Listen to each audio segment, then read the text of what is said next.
Hey everyone, and welcome to episode 17 of That Gives Me Anxiety. Welcome back. Last episode was published on October 14th, 2021, and a lot has happened. We missed the fall, I got engaged, winter was a thing, might still be a thing if you're up north. Vladimir Putin decided to be an even bigger piece of shit. Christmas was in there somewhere, I think. Well, I'm very excited to be back and to talk about how this show is going to go weekly. No more seasons. Just gonna be here for you every Thursday talking about different things that make us anxious or fearful or irk. Irk is a funny word. There we go. Good start. I'm off to a good start. So yeah, I got a lot of very exciting topics lined up, including this week. Talking about social anxiety. It's one of those things that everyone experiences. I don't care who you are. You're probably lying if you're saying you've never been socially anxious. Rejection can sting, so a little bit of anxiety. I mean, it's a learned response. We've all been rejected in one way, shape, or form. Felt awkward at the bank, talking to a teller after you made a cheesy joke or something. Or at a party where you don't know too many people. Or networking events. Oh, God, networking events. You just feel like you're a part of an experiment at a networking event. Well, joining me on this podcast, I have actress and comedian Emma Bryant, who actually had a small part in Game of Thrones, which you'll hear her talk about. Very cool. We actually connected. Emma reached out on social media and had the idea for social anxiety, and it became a thing. So if you have an idea, reach out. It's the thing that can happen. And then to help, as you hear Ollie whining, I'm disturbing his sleep. Oh, Ollie, to be a puppy. The expert I have today is Fallon Goodman, who's an assistant professor of clinical psychology at the University of South Florida. Well, all right, before we start talking about social anxiety, I just want to remind you that if you're liking the show, to please rate and review it, and to check the show out on Facebook, Instagram, Twitter, and YouTube. But also new, I've set up an account with Buy Me a Coffee. You know, I'm producing this as a passion project that I hope to one day make my full-time job.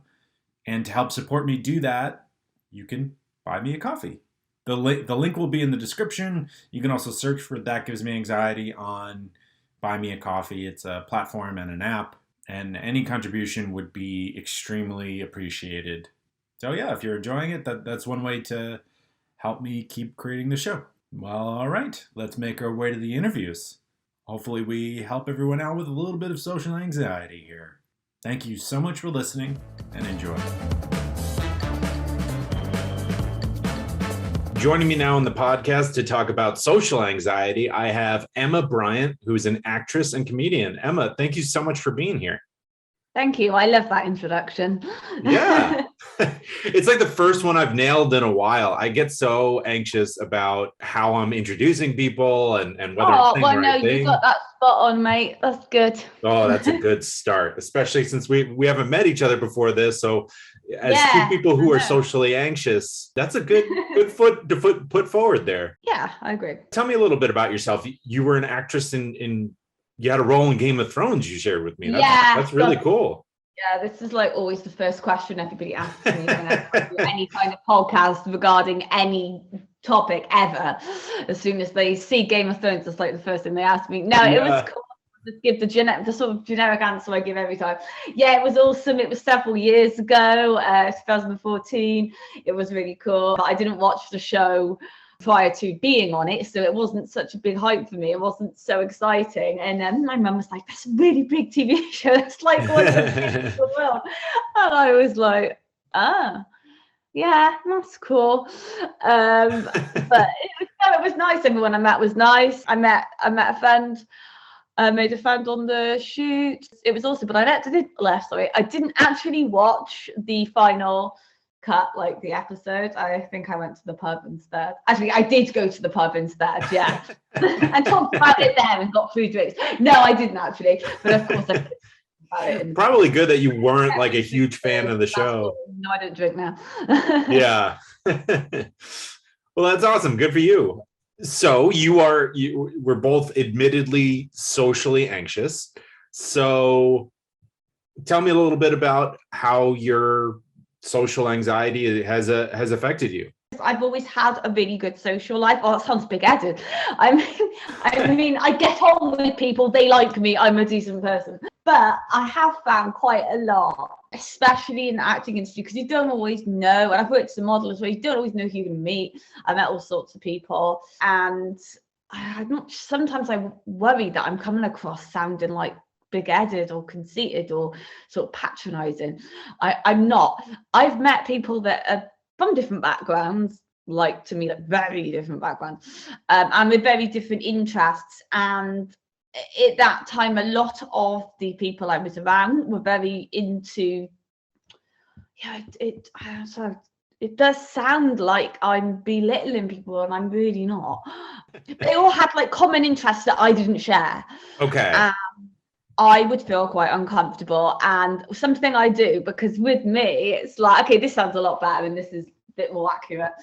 It sometimes takes me longer to understand things because I haven't had a very conventional life, or at least adulthood. Childhood was fantastic. Like, I really would go as far as to say, yeah, I had quite a privileged childhood, which is amazing. I'm so grateful for it. But then it all went a little bit wrong when I got to adulthood and ventured out into the big world, especially when I moved to London. That just, wasn't great, and started mingling with, well, I think, to put it politely, we'd say the wrong sort of people, but I could use a lot of words to describe some of the people I met, most of them with 4 letters. But yeah, I mean, I've met so many people, and I've met some of the best friends of my life through my career. Like, seriously, I've still got my friends I went to school with in college, but I have met a lot of great people. But I worry a lot about, am I saying the right thing? Especially if I don't understand what's being talked about, which is quite a lot of the time, or has been quite a lot of the time, depending on who I'm with. Mm-hmm. Well, laughing in the wrong place is something that I've done a lot, like trying to be part of the conversation and trying to make out, not know what you're talking about, what they're talking about even.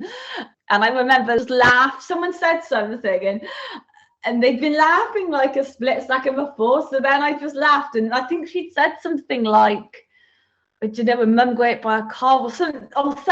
But it was like the conversation just changed really quickly. I think I've laughed at like ridiculous things, and I used to try and fit in so much and pretend like I knew everything people were talking about and that I could relate to it. But I'm sorry, I don't relate to a lot of things that I found myself involuntarily in conversations about. Now I just sort of go, I'm sorry, I don't understand, but by all means continue to talk about it. Like, I mean, a lot of modern stuff, like, I don't have much I don't have much presence on social media. I use it really just for talking to people, my friends, and obviously promoting my work, but I've not got a TikTok or a Snapchat or these other things I barely know. I use Instagram purely to just post work related stuff really, and to look at animals, because they got the cutest animal accounts ever. I follow so many cute pickles, which is my word for cats. So I can't always relate, and I don't watch reality TV shows. I don't watch like Love Island or dating show. Not that there's anything wrong with that. And I mean, I was in a parody of Love Island for the BBC, which is, I'm sure you know what BBC is like. It's the big broadcaster in the UK, but unfortunately, due to some of the content in it, it actually got cut from. It didn't make it. It didn't even make it onto BBC iPlayer. It was just some of the jokes was bad taste at the time in regards to some of the people that had been on the show we were parodying. They couldn't let our comedy sketch of it go on TV because it was a bit close to the bone. We'll just put it that way and we'll leave it there. Sounds good. But yeah, my friends understand me. Like, to other people I know, can come across as quite weird. Although, to be fair, like, there's not that many people I've met and I don't get on with. I'm not mouthy or feisty or opinionated, and that's led some people to think I'm thick. I'm very far from it. Well, I'm doing I'm in college doing medical studies. I can't be that thick. I just passed one of my exams with distinction, like the first medical based exam I've ever done in my entire life. So yeah, I'd say, to round up everything that I just said in that 10 minutes, what I could have just said is I'm a social person, but I still have social anxiety to an extent. Of course, yeah. And a lot of what you have said that I picked up on it's like opinion. You feel it's your opinion about yourself that may not be perceived, right? In the sense that like you're nervous that you're going to laugh at the wrong time, or you're going to not be able to connect with people because they're into football and your version of football and you're not, right? Or whatever it is. And so, yeah, that is all things that happen with social anxiety, right? It's that we want to be accepted. We want friends. We want to connect. Yeah, I overthink everything. And something that would be like, if someone makes a comment, like a lot of people could, I don't know, say somebody makes a comment, I find it offensive. If someone normal had that comment, they'd probably just brush it off and go, yeah, whatever. But for me, everything, it plays on my mind over and over, and I overanalyze everything. And I've always been like that. And I think people think I'm really confident, but that's probably because I'm a performer. But no, I'm confident with stuff I know about. Yeah. Otherwise, no, I put too much pressure on myself. Yeah, let's just say that. Like I did a dramatic combat course, like stage combat, like stage and screen fighting course a couple of years ago, and it was great, and I passed. I did really well in my exam, and everything was great, and I got into this like exclusive community of stage combat performers. Amazing. But the whole time I was on that course, I just overthought everything. Like, oh my god, everyone thinks I'm weird. Oh no, someone's not talking to me, and like I'm surprised I even passed that exam at all, because I overthought every single thing so much. In the end, everything was fine, but that was difficult. Although saying I had just come out of a really, really abusive living situation literally 2 months before, so I guess my mind was on sort of high alert anyway. Oh, well, I'm glad you got out of that situation. Yeah, geez, that certainly would weigh on you. I feel like I had social anxiety even as a child, where I'd just be worried about thinking that I wasn't going to fit in. Aww. And when you bring that approach to something, it like becomes like you self-sabotage. And so it becomes so, right? If you keep thinking you're weird, no one's going to like me. People are like, oh, you're weird, right? Yeah, my a housemate I used to have, he'd say, he was talking about somebody else, but he called the other person a self-fulfilling prophecy or something, which is like, I don't really understand it that much, but he was saying to me to try and make sure that I don't become like that, but I don't think I have become like that because I haven't sabotaged anything really. But there you go. Nice. But yeah, I know what you mean. Like you think so much. But with me, it was like I was more confident when I was a kid and a teenager. Hell yeah. So I never had that sort of, I was just like myself, and you know, I had a pretty easy life, like but then it was when I got to being an adult that I got more, because I'm meeting way more people, because I'm kind of on quite a like town where like everyone sort of knows each other and people don't really fall out in that. But yeah, then you like get out into the real world and there's a lot of weird shit. You're out of like the you're out of like the comfort zone of your childhood with like a support system that you know, stepping out into the light of adulthood. Yeah. It's scary for sure. Yeah, it was. I loved it at first, but then once the novelty wears off, it's just quite scary. Yeah. Well, one thing I haven't mentioned yet is that I interviewed Fallon Goodman, who is a therapist and studies social anxiety here in the United States in Florida. And so I think we should make our way to the first clip where she discusses some background and introduces herself and gives us a definition of what social anxiety is and how it plays out in our brain. Yeah, definitely. So let me get this straight. In today's day and age, you're supposed to be drinking a ton of water, doing yoga, making sure you and your whole family is happy, strike a good work-life balance, exercise, read books, watch movies, eat healthy meals, be a big part of your community, and get 8 hours of sleep. It's unrealistic. It's too much. Well, that's why there's Instacart to take a little bit off your plate, or help put a little bit on your plate. Oh, I'm so sorry.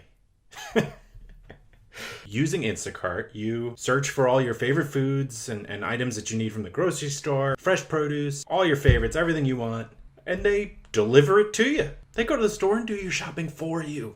Just remove it from your to-do list, just with a few clicks. And you'll have your items delivered to your door in as fast as an hour. It's pretty quick. And through the link in the episode description, they're offering free delivery on your first order over $35. But you got to make sure you click the link in the description. That tells Instacart that this show sent you and it helps support the show. And you can also take advantage of the free delivery. So yeah, be nice to yourself. Give Instacart a shot. Joining me now on the podcast is Dr. Fallon Goodman, who's a professor of psychology at the University of South Florida. Fallon, thank you so much for coming on. Thanks for having me, Pat. I appreciate it. Yeah, super excited today to talk to you about social anxiety. I think it's something that, of course, so many people struggle with, and I haven't seen too much out there in terms of answers. So I'm excited to pick your brain a bit. This has been my fight recently, talking about social anxiety. It's one of I call it the bastard child of anxiety disorders, because despite how popular it is, it's hardly talked about, and we know very little about social anxiety. Well, why don't we start with giving us a little bit of your background? Yeah, so I'm an assistant professor at the University of South Florida, and my entire lab's mission is to understand how people connect with others and build happy and meaningful lives, which on its surface sounds like a simple mission, but understanding how and why people connect with others is really more complicated, primarily because there are a lot of things that get in the way of people connecting. And so really the origin story of all of this is I come from a large Italian family in New Jersey. You know, everyone's got 3+ kids. Every Sunday fun day, Sunday gravy, weddings, graduations. We're never not around other people. And so I was surrounded by amazing opportunities for social relationships and pretty much filled with social activities.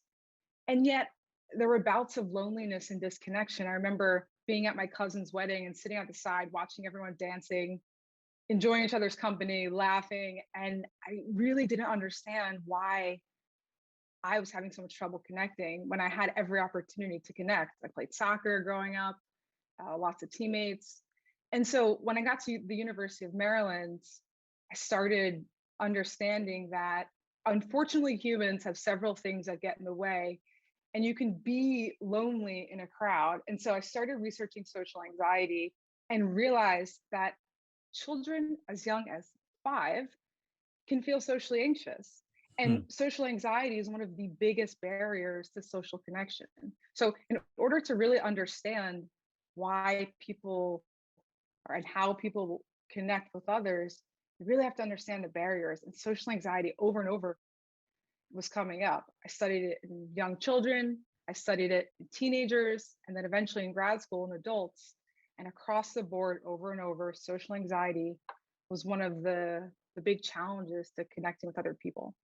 Wow. Yeah. I mean, you and I have very similar experiences growing up. I'm from a giant Irish family, parents full of like my dad's one of like 15. So instead of Sunday gravy, it's just like Sunday, like lumpy potatoes. But other than that, but yes, I do know exactly what you're talking about, where constantly surrounded by people, but growing up. But I also have experienced that, like where I feel like I'm not connecting and I'm not sure why. And so, yeah, it is interesting where it was like, I felt that way my whole time growing up, but then people would say, you have such an easy time making friends. And it felt like there was a huge disconnect with how I felt versus how I was perceived, which is very interesting and something that I have to continue to work on. And here's the thing, you can have a lot of friends and be lonely. You can have a lot of friends and have social anxiety. You can have a romantic partner. You can be in a career where you're public facing, maybe you're performing like an athlete, or you're giving lots of speeches and talks, and still have social anxiety. Social anxiety is not a badge of honor or shame that people walk around with where you can visibly see it. It's something a lot of times people are struggling with silently. Right. Well, where is, it's good to get I guess a definition of where is just like an awkward moment and or social anxiety. Where does that line cross over? So, at its core, social anxiety is about the fear of being rejected. And that can look like a lot of different things. I think the first thing to clarify is that almost all humans feel social anxiety. In some Mhm. ways, it can be considered an emotional experience where in the moment you're worrying about what other people are thinking about you, worrying about making a bad impression, making a fool of yourself, having that awkward moment, that awkward pause. And you're worrying that if any of those things happen, then you will be rejected. Mhm. Rejected could mean an overt rejection, like I never want to date you, thank you very much, bye bye. Or it could be something more subtle where you don't really realize the rejection occurred. You just maybe don't go on to develop a meaningful relationship with that person. So most people feel socially anxious at many points in their life, maybe at many points during their day.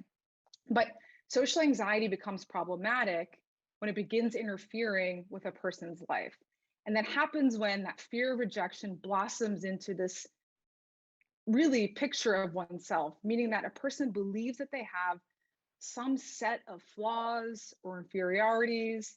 And if other people see those flaws, they notice them, then they're going to be rejected as a result of those flaws. So, someone's social anxiety disorder, when it becomes clinical, has significant anxiety and concern that when they interact with other people will see that flaw. Maybe they think they're not smart enough. Maybe they think they're not Mhm. attractive enough. Maybe they think they're not funny enough or lovable enough. Insert whatever enough.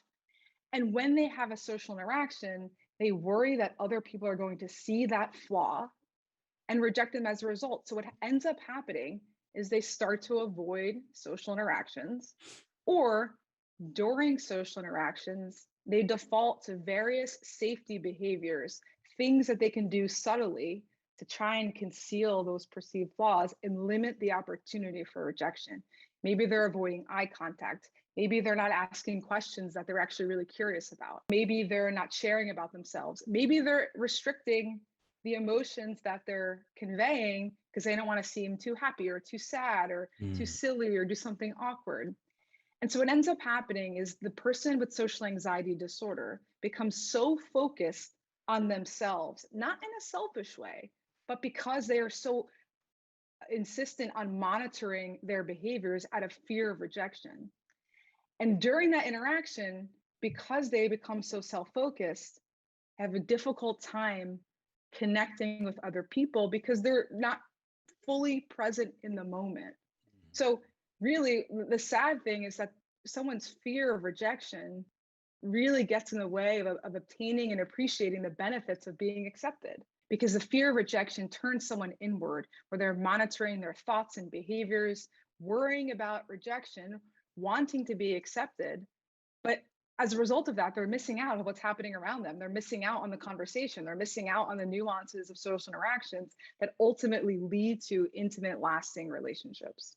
And that feels a little bit like it can snowball, like and just get worse and worse and worse if you are starved for interaction or meaningful connection. You feeling like you're not getting it could make it worse. And you know this, Pat, all the people you've interviewed, is that when people are anxious, they avoid. Yeah. This is how human, and the thing is, it's effective. If you have a phobia of bridges and you don't go on a bridge, or you quickly leave upon entering a bridge, then you feel less anxious. It is super effective in the short term. The problem is, in the long term, your anxiety gets worse, likely to get worse, and that anxiety begins to spread into other areas and really start to become impairing. So, the dirty secret about social anxiety that I don't always talk about because it's hard to really explain is that a person's fear is about rejection. So, the core fear of social anxiety is rejection. But the more someone avoids social interactions, the more likely they are to be rejected. And this is because they're having fewer opportunities to socialize, to practice. Humans need practice. And Mhm. when we interact with other people, we learn how social dynamics work. We learn about other people. We learn what's awkward, what's not awkward, what's effective, what's not.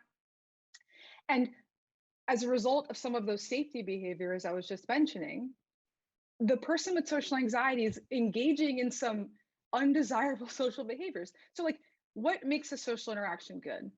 When people ask you questions everyone likes to talk about themselves. When people ask you questions, when you're making eye contact, that'll help build intimacy. When you're being authentic and funny and loose, all of those things breed good interactions. But if you have social anxiety, you're going to have trouble doing most of them.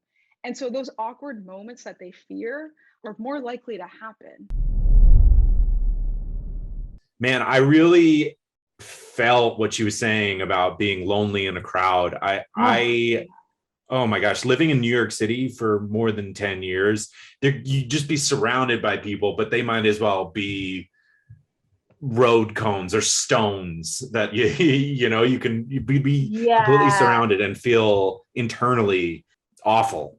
Do you have experience with that? Yeah, what you're feeling like lonely in a crowd of people. Yeah, I have, because like I said, if I'm in a big group of people and they've all got similar interests or they all know each other or something, because I feel quite a lot of the time people sense that I'm maybe nervous or that I'm not sure what's going on, but I'm not sure where the conversation's going, or I can't relate to anything.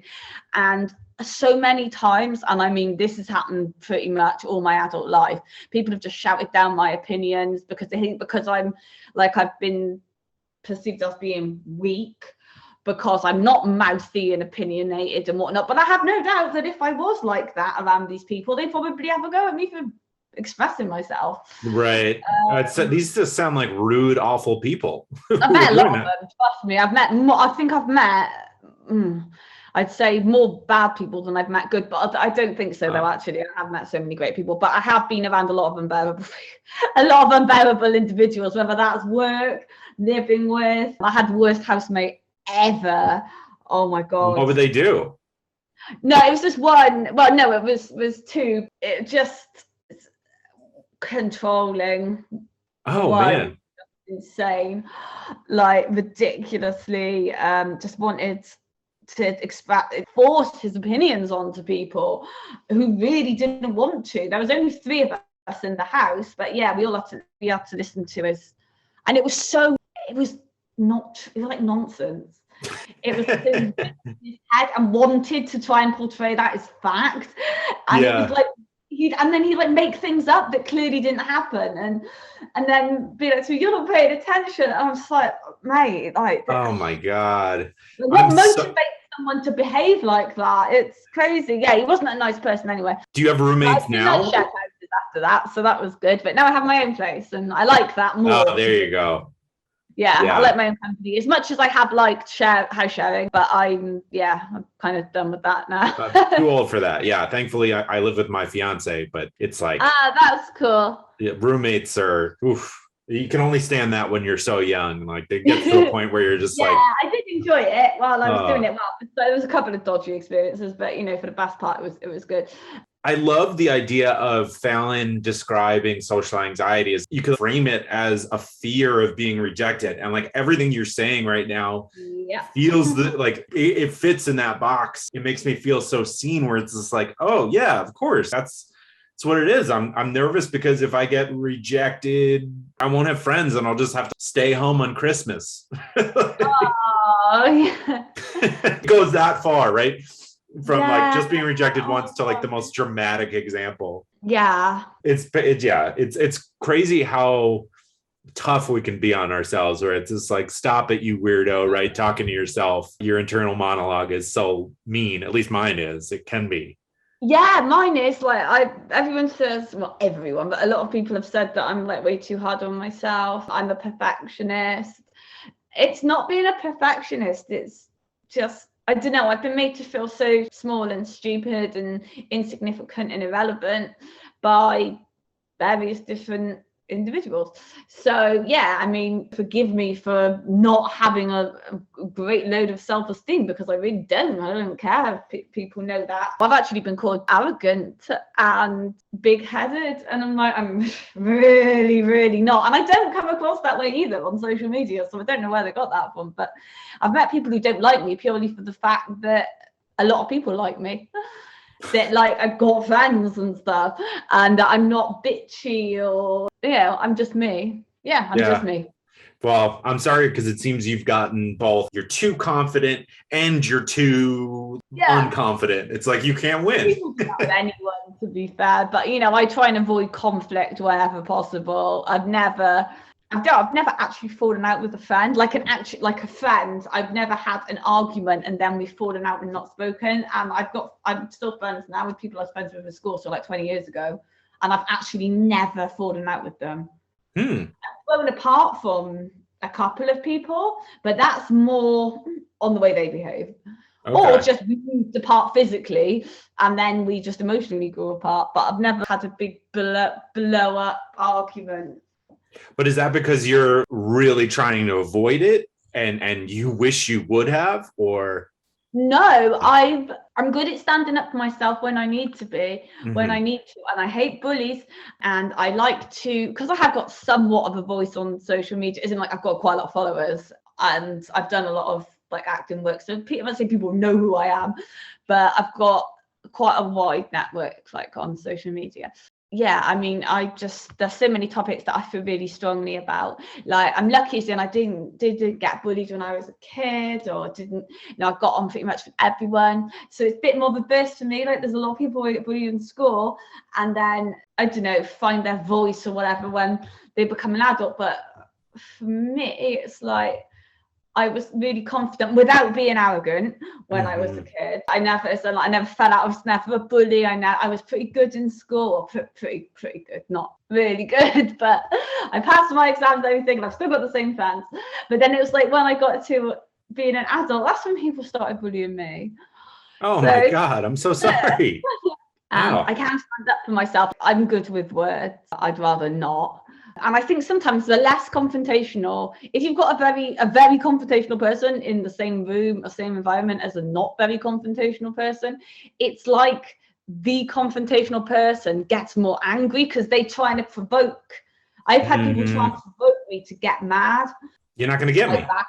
Whatever. It's not going to work.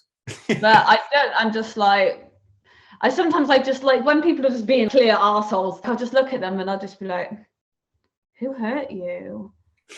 Really? What's happened to you? And because I'm an actor as well, I can really keep the straight face. And yeah, I mean, I don't have physical. I've never physically had I also haven't physically had a fight. I actually have in self-defense. No, twice. Once in self-defense, and the other, someone hit me and I hit him back. And that was a long time ago. But I don't like confrontation. I'm quite good with my words. Like, I can make somebody feel very small if I want to. But again, please don't. I don't want that. No, I just mean if someone's a bully. Yeah. Bullies, and I do know how I know what hurts bullies. It's not reacting, not rising, just talking calmly and basically Yeah, absolutely. I understand what you're saying too about feeling like it was easy to make friends as a kid. I myself have a very close group of friends that I met in high school. And then once you step outside of that, that's when I was most socially anxious, because it was like, I'm without that friend group, right? I'm without, at times, maybe hundreds of miles away from that friend group, and having to learn for that first time as an adult how to make friends and what it's like. And as an adult, it was very scary. Yeah, no, it really, really is, to be honest. Completely agree. Yeah. Well, do you ever feel like you're struggling to make a connection with people, or have there been times in your life where you felt like you're struggling to make friendships, and especially when you moved to London? That's a big move. I knew a lot of people when I moved, so I was actually all right. But yeah, I mean, like I said, when I did a stage combat course, which was being with the same people for a week, I was the only one who didn't fit in. Like, probably it might have been because I was the only British person besides one guy, and he was a teacher there. It was weird because it was in London, but they were all American.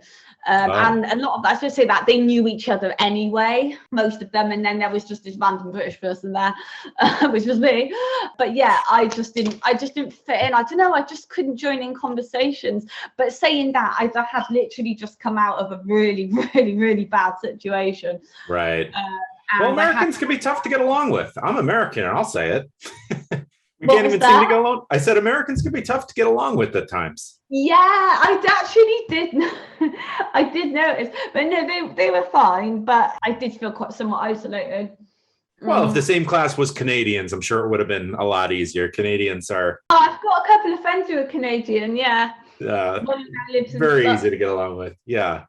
Right, really easy. Yeah. Yeah, I'm actually in a similar period of my life right now where in the last year, my fiance and I moved from New York City to Charleston, South Carolina. And so we don't have any friends here. We don't know. We moved here just because we're like, could work remote and thought, why aren't we moving to a more tropical place and near a beach? But going through the paces of trying to make friends has been a little bit awkward. There was one person who I met in this neighborhood who shares the same sports teams that I like. And I like texted him to be, hey man, like you want to like get a beer and like watch this game? And I was so nervous, but I was like trying to connect.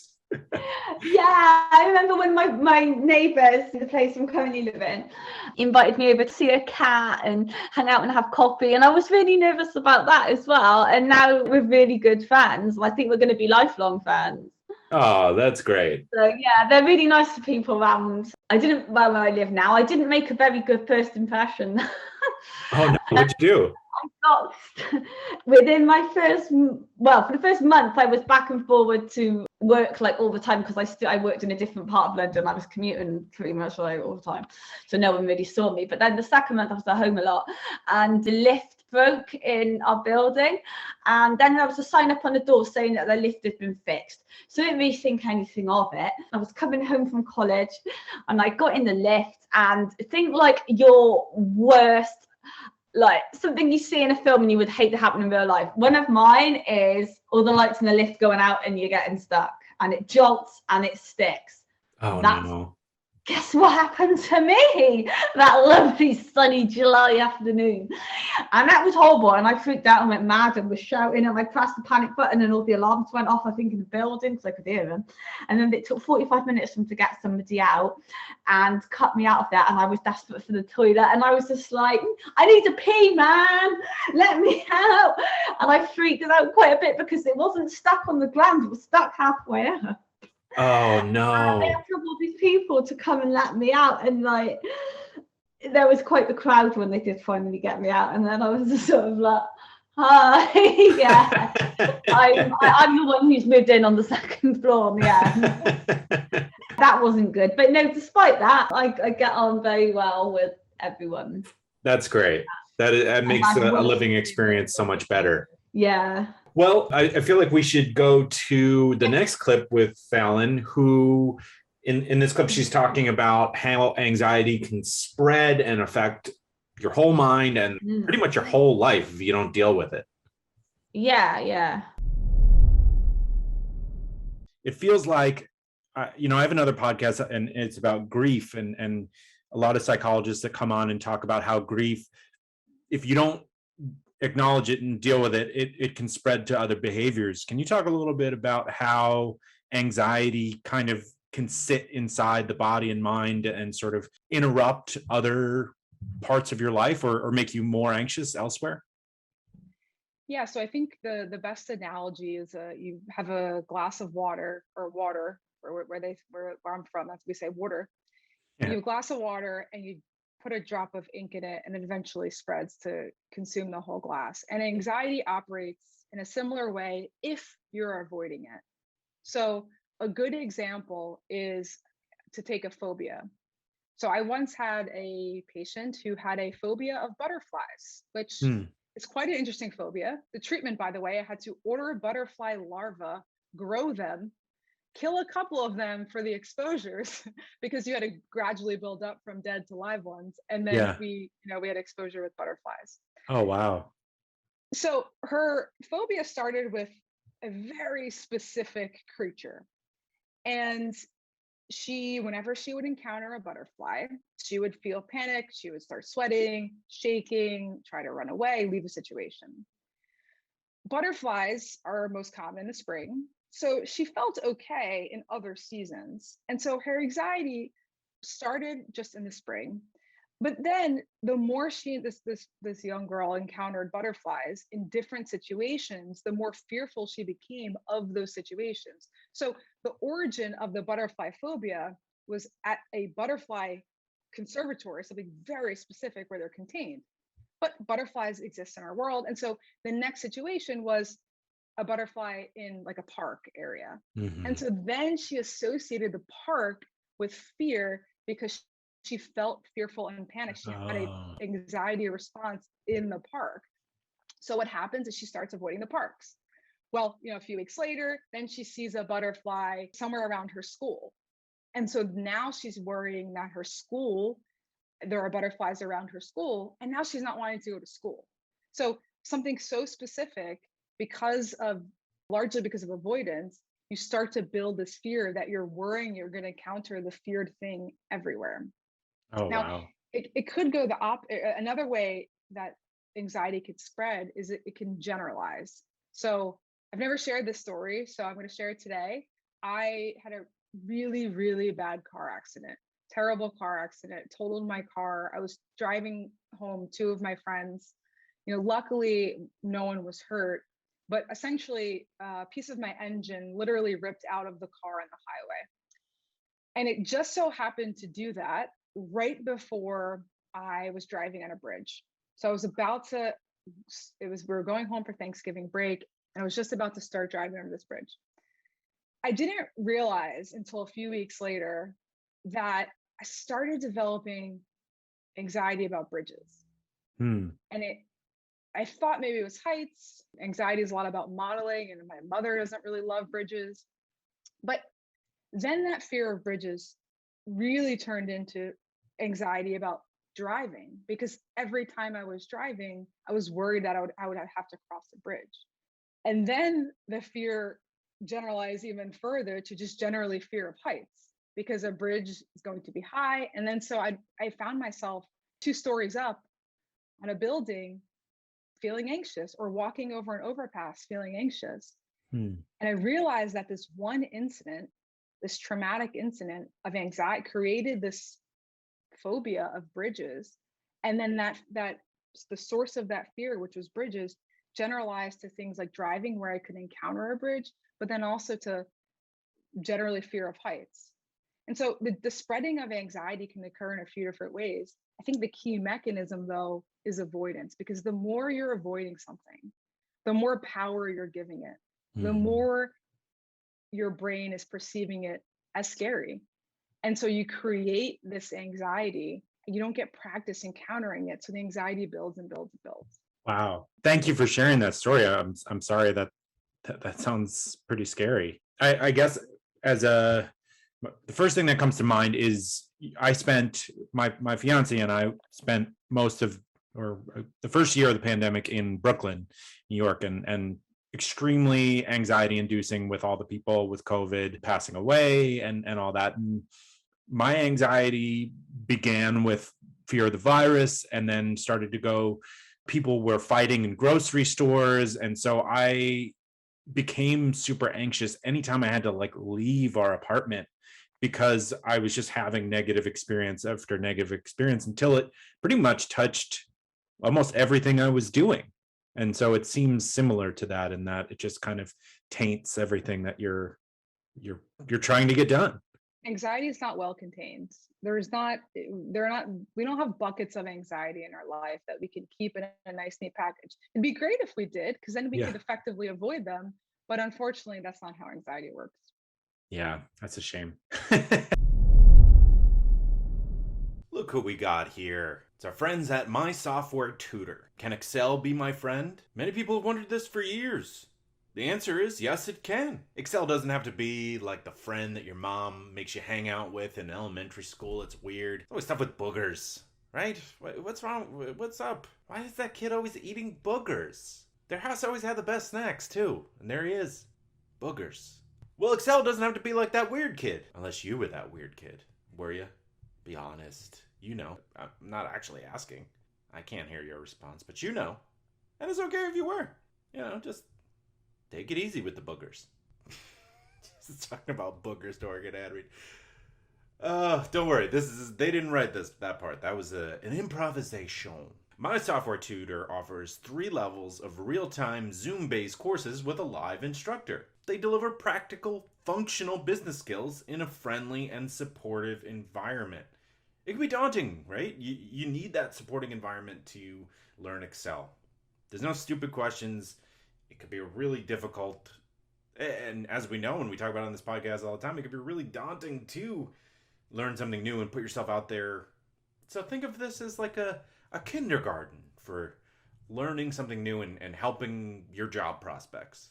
Or be better at the job you already have. Get that raise, get that whatever, take pictures of it for Instagram. Yeah, that'll be cool. Keeping it as vague as possible so that you can input your own. Just making a mad lib of your own desires. These courses will increase your marketability, whether you're an employee, job seeker, consultant, or contractor. Register at mysoftwaretutor.com and use the promo code POD20 to save 20% off all registrations. Thank you so much to My Software Tutor. Yeah, guys, take advantage of that 20% off and confidently list Excel on your resume. I love how she was saying to create the butterfly exposure therapy aspect. She was like, I raised a few butterflies, had to kill a few. Yeah. That's the length of a very good therapist to be able to help people out like that. Yeah, no, it's very cool. I felt bad for the person who had a butterfly fear. It's just like they're just kind of everywhere. Oh, I know. I've met people who's got some strange fears. I watched one TV shows about people with strange fears. There was a woman who had a fear of avocados. Or was it someone they had a fear of that? I don't know why. It might have been worrying about, I don't know, I can't really remember. But yeah, my fear is I'm not really scared of spiders. My sister's absolutely terrified of them. Every time I'm at her house and I see a spider, or a leggy boy as I call them, spiders are leggy boys. They're misunderstood leggy boys. It makes them sound so much more adorable. Yeah, I know. If I see one, I don't tell her it's there. I just swiftly remove it because I know she'd probably, well, no, I don't think she'd kill it if she saw it, but she really, really, really doesn't like them, or daddy long legs. And I'm not scared at all of daddy long legs or dragonflies. Spiders, yeah, it depends, but I don't mind them much. I think the main thing to take from what Fallon was saying in that clip is a lot of people, or maybe some people, would avoid certain social situations if they're feeling socially awkward. Have you ever done that in your life? Like been like, oh, I don't want to go to that, or you felt like nervous about something? Lots of times I've been like really nervous. I mean, primary reason is because I've had trouble with alcohol for nearly 9 years, on and off. I mean, I don't actually drink at all now. So, like I can, but I've got to be with the right people that aren't going to encourage me to keep going and going and going and going. I can have a couple of drinks and stop, which I never used to be able to. So that would be my worry when I'd go to events. It's like, oh, is everyone going to be drinking? Are there going to be drugs? That was a big influence. And also like, oh no, if I don't drink, am I going to be seem boring? Am I going to seem tense? Like going to my friend's wedding. So I've been to 2 weddings in the last 3 years, and both of them I was really nervous about. Am I going to get really drunk? No, everything was fine. I was with my ex at one of the weddings, and that was longer than 3 years ago. That was, a lot longer. And he caused a problem, as he did, regardless of whether or not he was drunk. He was a drug user and quite paranoid go alongside that, and he managed to score some stuff near to the venue. I don't know how. Wasn't a guest of the wedding, but yeah, he was very on edge and paranoid by the end of it. And but we had a great time anyway. And then the second wedding I went to, I was like super nervous just because I didn't really know anyone else, and I stood on my own for ages. And then it was just like one person came and talked to me, and then I just went off and was chatting away with everyone, but I was really nervous. And like watching everything that I said in case like I sounded stupid or whatever. I also apologize for everything. Oh no, you don't have to do that. I know a lot of people do that. It's quite a common thing. Yeah.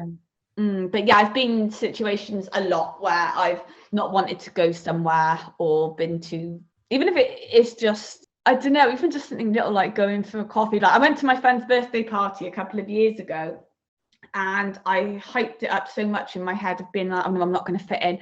I'm not going to fit in. These people are more upper class, blah, blah, blah. That's a really good time and made new friends. Like, there you go. Yeah, I did. That's great. I went to a wedding. My fiance and I went to a wedding with her former roommate that got married. It was a couple months ago. And, you know, with COVID, we haven't really been around a lot of people. And I felt my social anxiety was like off the charts. I was sweating, even though it was cool out. I was like shaking. And so I started to drink a bit more too, but just because I just didn't know what was happening. And I think it's like, we're a bit out of practice in being in crowds right now. Yeah, no, I know. Yeah, especially with COVID and everything. It's, yeah, it was extremely difficult. But you know what helped is that I started saying that to people like, hey, I feel really anxious and I feel just nervous and I haven't been around people and I don't know what's going on. And every single person that I said that to responded, oh my God, me too. I'm glad. Yeah. I'm glad we finally just said it. We're just like holding it in. And that's why I think it's better to kind of just say it, right? If you say it, and people are probably feeling similarly, or can at least empathize with what you're experiencing. Yeah, well, I don't. So yeah, it's a lot more common than we think. I think like a lot of people have got a lot of anxieties, but I really don't like it when people try and use mental health as an excuse for their behavior, as in like they don't actually suffer from a condition, they're just not a nice person. Yeah. But they, you know what I mean? They're just an asshole. Yeah. But try to use mental health. I really, really, really don't like that. No, not at all. It's also funny to think back on like a school dance or some other event. Yeah, go to discos and stuff in school. Of like social anxiety in that case, where you're just like, oh my gosh, just so nervous about like you're dancing or whatever it was, or like you're gonna talk to a girl, especially when you're young, and you're like, oh man, like to ask her to dance, and it's just such a part of our lives. I agree. And to Fallon's point, her fear of bridges and how it spreads, it really shows the importance of dealing with anxiety, no matter what you're anxious about it. Like I was saying about finally admitting to other people at that wedding, when you start to face the anxiety, it takes the power out of it. Yeah, that's very true. Actually, I had a housemate that said a while ago, he said that when you have a panic attack, because I used to have them all the time, like, constantly, it was terrible. And one of my former housemates said that the best way to deal with a panic attack is to literally just deal with it and just stand there and just let it happen. I mean, I personally don't think that works for me, but it obviously worked for him. Yeah, anxiety is a proper illness, and it really pisses me off when people act like it's not. Right. Absolutely. But I'm curious, for your panic attacks, what works for you, if not breathing exercises, and just breathing exercise. Okay. Imagining that I'm somewhere that I like, or with someone, one of my friends, or just imagining taking myself mentally out of the situation. That's great. That's a great skill to have implemented. Yeah. Downgrade when anxiety is ramping you up. It's nice to have that ability to ramp yourself down. Yeah, definitely. I agree. Well, this is a good time then to go to the third clip with Fallon, where she talks about treating social anxiety. And the big part of this podcast is trying to make things less scary. So here's a few thoughts from Fallon on improving your social anxiety. All right, you've got an event coming up. You know you got to send a card. So you get the card. It's looking good. You know, you chose a good one. You grab a pen, you grab a beverage of some kind, alcoholic, ginger ale. I've been big on the ginger ale lately. Even the diet. Am I just old? I'm just told. But you get all that, you sit down, and then your mind is blank. You don't know what to say. It can be daunting. There's a lot of pressure. You gotta fit it in a certain area and gotta look nice. Go easy on yourself. There's someone here to help you. Introducing the Cardist Studio. With so many birthdays and occasions, there's no time to shop for cards, write the cards, and buy the stamps. It's too many steps. So many chances for anxiety. Now you can do it all right where you sit. That's the best. That's the best. Because the Cardist Studio does it for you. They write it down for you. Introducing a writing specialist for the message inside your greeting cards. Don't get those canned responses. Have someone write something truly heartfelt. By the way, this is my friend Mary Alice who runs this company. She's very good. She sent me one of these. Whew. I know I said that in a joking tone, but I mean it. It was very thoughtful. And she sent me one after my grandfather passed away. It means a lot. I still have the card. I mean, that shows you all you need to know. All right, here's how it works. All you do is pick the card and tell why you're sending it. No more errands. No more anxiety. For a message from your heart, but not your hands. It's okay. You still mean it. Sit back and just enjoy your relationships. Wouldn't that be nice? TheCardistStudio.com. Thoughtful, just got easy. And you can use the promo code AnxietyPod for 10% off all orders. All right, friends, get out there and send those greeting cards from the Cardist Studio. Yeah, so let's talk about treating social anxiety. Is there, I'm assuming there isn't a one size fits all, but how do you start by approaching it? There's definitely not a one size fits all, but if there's anything psychologists have learned in the past 50 plus years, it's that exposure treats anxiety. And so there's a few caveats to exposure or a few considerations. The first is exposure can actually let me step back. What I mean by exposure is encountering the thing that scares you. And typically we do this systematically. So you might build what we call a fear hierarchy, where at the very top you have your most feared situation. In this case, we would want to restrict it to social situations just to make the exposure more tractable.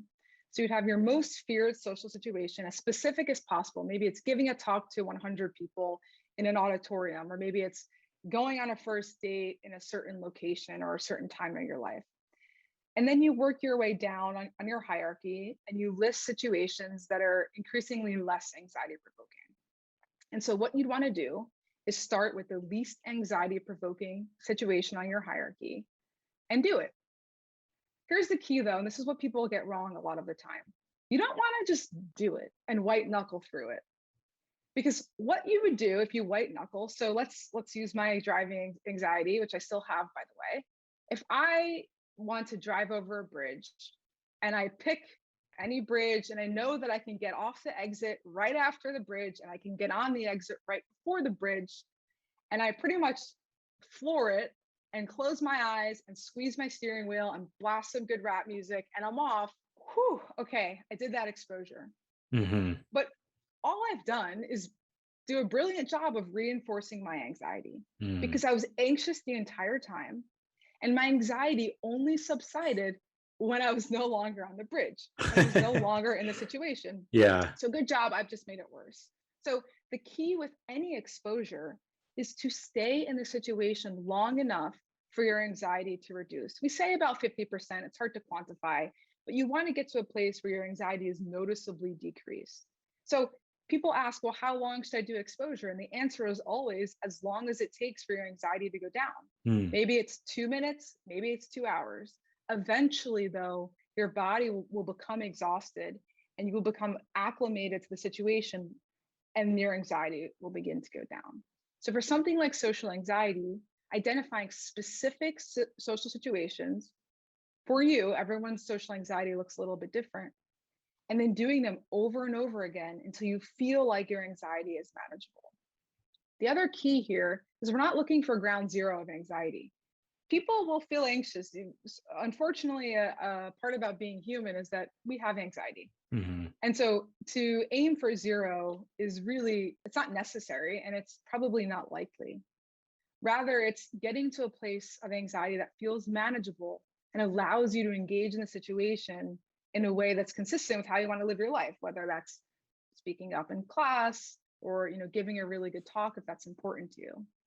And so you go through that systematically, and ultimately the goal is to get to the tip top of that hierarchy and be in that situation where you can really engage the way you want to engage. Yeah, that's very important. That is interesting about exposure therapy, where I definitely am very anxious on planes, and it's awful at takeoff. It's so bad. But then usually by the end, or once we're in the air for a while, like I've calmed down, right? I'm just like sitting there watching a movie. It's fine, but it's white knuckle every time. And so that is good for me to hear the aspect of taking stock of the time where your body did get exhausted and relax.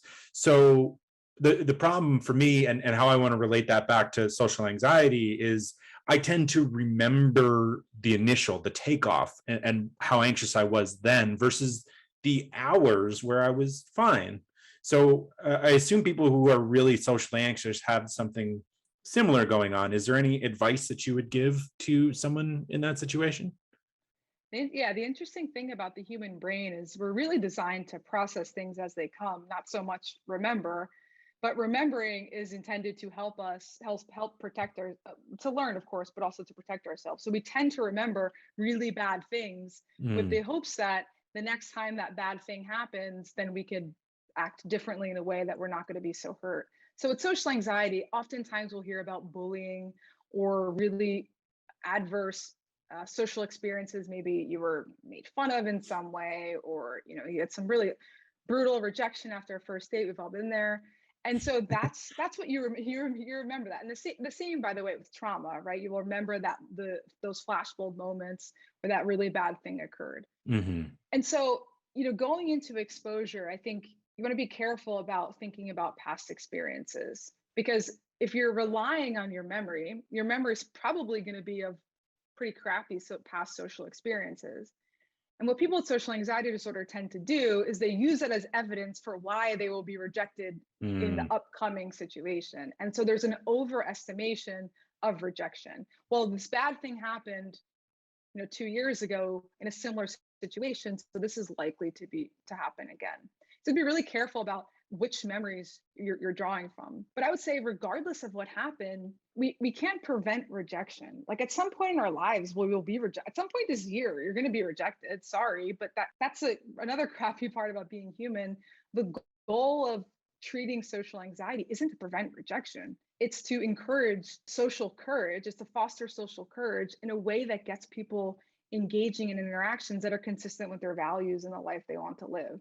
And so relying on your estimation of how likely it is to be successful is really it's always going to be faulty. You're going to turn back and think about the prior bad social experiences, or maybe let's go the opposite way. If you think about when you crushed that prior social experience and then your next one goes awry, is that evidence that you're a failure? No, it's just evidence that you had a crappy social interaction. And maybe it is your fault. Maybe you did something weird, or maybe it's the situation, or maybe it's interaction, or all of the above. And so memory gets a little bit tricky in terms of exposure. I think the key here is, prior to doing any of this, identifying what it is that's important to you.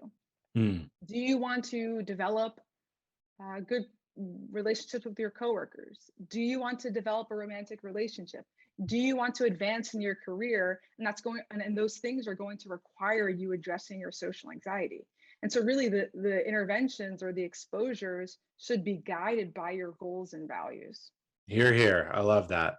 Yeah, such a great conversation. I just, how can people get a hold of you, or are you active on any social media, or anything you'd like to mention? My website is just my first and last name, fallongoodman.com. I have Twitter. I think it's Fallon R Goodman. I recently gave a TEDx talk and talked a lot about social anxiety, including some of the challenges with social media and the internet, technology, how our social structures have really been upended and rewritten by technology. So if you're interested in some of that, you can check out that talk, and I'd love to hear from people. That's great. Yeah, Congratulations on that TED Talk again. That's really awesome. Thanks, Pat. Thanks for your time. Thanks for your time. I love how frank she was about, you're not going to prevent rejection. Like, you're going to get rejected and you're going to be fine. I love that. She's very understanding and like gentle, but also like that. You need to hear that to be a bit firm, you know? Everyone's always going to get rejected to some extent at some point. And I do, like, I suffer a lot with, I'm not really good at taking criticism because I kind of see it as a personal attack, and I always have done. No. But I've always been like that. But as I went through a period of just being like, I am right, no one can tell me this, no one can tell me that, blah, blah, blah. But I'm becoming better with constructive criticism now, as long as it is constructive. Right. And not like, there's being like an before I asshole. couldn't tell the difference, between constructive criticism and somebody being a twat. But now, I can differentiate between motives, basically. Right, because I'd imagine as an actress, you have to take certain criticisms or line reads or something like that. Genuine. Now I can tell. I never used to be able to. Oh, okay. Yeah, that's true. If you can't tell and you're like, what's this person's motivation? That's got to cause a lot of anxiety. Yeah, it definitely does. I still don't understand what motivates anyone to be nasty. Yeah. To anyone, but to be honest, as one of my good friends says, he says, don't try to rationalize the irrational, and I live by that. Absolutely. And like any social anxiety is wasted on someone like that, where it's just like, no matter what you did, no matter what you said, they were always going to prove themselves to be an asshole. That's definitely true. It has nothing to do with you, right? It is what it is in that person. Generally, I'm really social, but I'm nowhere near as unassuming and confident and unaware that I used to be. Now I'm watching what I say a lot more. I worry I'm going to say the wrong thing. Whereas like maybe when I was younger and before I was in the abusive relationship that I was in, I was a bit more maybe like innocent minded, as that I would just sort of say whatever I was thinking, but in a good, nice things. I'm not one of those people that is like, oh yeah, I just tell it like it is. Because really, I can tell it like it is. Anyone who speaks like that is an imbecile. They're an idiot, because they are just a loudmouth, right, with no reason to say. And I've met a lot of them too. Before I've just sort of like be too open about stuff and just sort of say anything, even if it was a bit stupid or irrelevant. But now I do watch what I say a lot more, and I worry more. In other words, I think what I'm trying to say is I never used to worry about being judged, but now I do. And how do you try to prevent that from going too far? You're saying you feel good with the amount of worry that you have, because some degree of worrying about how you're coming across is a healthy thing. Yeah, definitely. It's healthy. I've done therapy, not like practical therapy, but online and in person. And I've gone to like group meetings. But that's for alcohol recovery, not mental health. Although I would go to mental health group meetings if they did them and they were convenient and I had the time. But I would think, because I'm in college and I also work part-time. Yeah. I spend a lot of time in appointments at the moment, but yeah. But I imagine some of the like addiction therapy had to deal with mental aspects of that condition as well. So it seems like everyone in the group had some kind of like trauma in their life. Yeah. Recent or in the past. Mine's obviously been more. Mine was pretty much from my early 20s to my very late 20s. So I didn't have a great 20s. I achieved a lot, did a lot, regretted a lot in my 20s, but yeah, I'm heading into 30s, calm and just like the quiet life. That's amazing. I mean, 30s have been my favorite decade of my life so far, just because I've stopped caring what people really think of me to a certain extent. And that's been very freeing from social anxiety, where I'm just not worried, because I understand better that I'm not here to please everyone, where I used to try. Now I always worry about being a bad person, or are people going to think I'm stupid or weird or nasty, or unpleasant. I always worry that sort of thing, but there's probably a reason why I haven't ever really had a falling out with someone, because I'm not any of those things I just listed. And clearly the people I'm friends with aren't either, because my friends I'm very, very close to, and I have got quite a big, I say immediate social circle. I've got maybe 4 or 5 people I'm really close to. We just talk about fun stuff, and like most stuff we talk about is like animals and Netflix or films. It's just sort of innocent conversation. We're not there being horrible about others, or it's always just like nice, happy, positive vibes. There's no competitiveness, or as far as I'm aware, there's Well, that's great. And I think the fact that once you find your group, that gives you the confidence to know that you could do it again and you could make other friends if you, it just changes your outlook. Yeah, and like I said, even with friends that like maybe I don't really speak to them very much anymore. It's not that we've fallen out, we've just sort of grown apart, which is sad because I don't like growing apart from people. But that is sad. You know, we're kind of, the people that I'm referring to are sort of 31, 32, and they're getting married, having kids. And there's me, I've got cuddly toys like this little dude. I've got cats, and I'm happy with. There you go. As long as you're happy.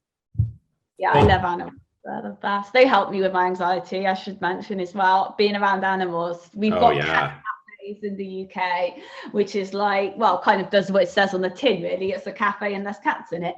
Yeah. So you can go and have afternoon tea or coffee and be surrounded by ickle pickles. And that's great. Well, this has been a great conversation. I hope that it helps people who feel socially anxious to seek out some treatments or try some different things, like you were mentioning, visualizing, going to a happy place when they're uncomfortable. It took me a while to get to being able to do that efficiently, but it's worth the journey. For sure. It's so worth it, because I used to have panic attacks all the time at the London Underground stations, and whilst I was on the Underground, like the actual tube itself, it was really bad. Sometimes I'd have to have somebody come with me just to use the tube, which was crazy. And flying, I had a real fear of for quite some time. I'm actually only just getting over that. I went to Spain with a good friend of mine a few months ago, and I was very nervous about how I was going to be on the flight, and I could tell she was nervous about how I was going to be on the flight as well, but it was absolutely fine. We both slept and then woke up when we touched down, and it was brilliant. That's great. Well, you should listen to episode 2 of this podcast, is with a pilot who later became a psychologist, and he works with people on a fear of flying. So a lot of good information in there. Because I would be interested, because I kind of went from being terrified of flying to being like, this is really fun. I like this. That's awesome. I'm so happy to hear that. Yeah. I want to make sure that we mention your social media. How can people check you out if they want to get a hold of you? Okay, so my official website is www.officialemmabryant.com. I'm assuming links will be in the description below. So maybe I'll just send you my link to my Twitter and my Facebook, and you can put it there, because I'm sure if I say, I'm Emma Bryant on Facebook, they'll be like, there's probably quite a few other Emma Bryant. It could be, yeah. But on Twitter, my username is, this is bad, I don't even remember. It's at the Emma Bryant, and it's the same on Instagram. But on Instagram, it's got a little underscore after the T of Bryant. And no, I'm not expecting anyone to remember that. Well, I'll definitely link to it when we post the episode. So and I'm on YouTube, but just under my name as well. If you put Emma Bryant comedy or Emma Bryant pranks in it, it should lead straight to me. Awesome. Well, thank you so much, and good luck with your social anxiety and just anxiety in general. Thank you.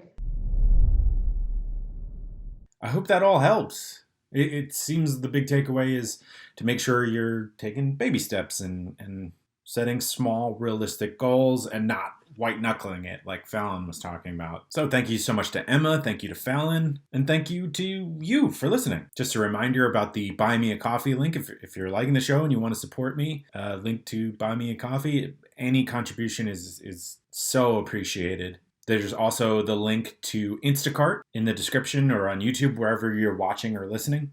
And that'll let Instacart know that we sent you over there. So that certainly helps support the show as well. Then there's My Software Tutor with the promo code POD20 for 20% off any classes that you sign up for. And the Cardist Studio with the promo code AnxietyPod for 10% off all orders. So yeah, so supporting the sponsors are a way to help support the show. All right, I'm so excited to be back, to be here weekly. So have a great week, and I'll talk to you on Thursday.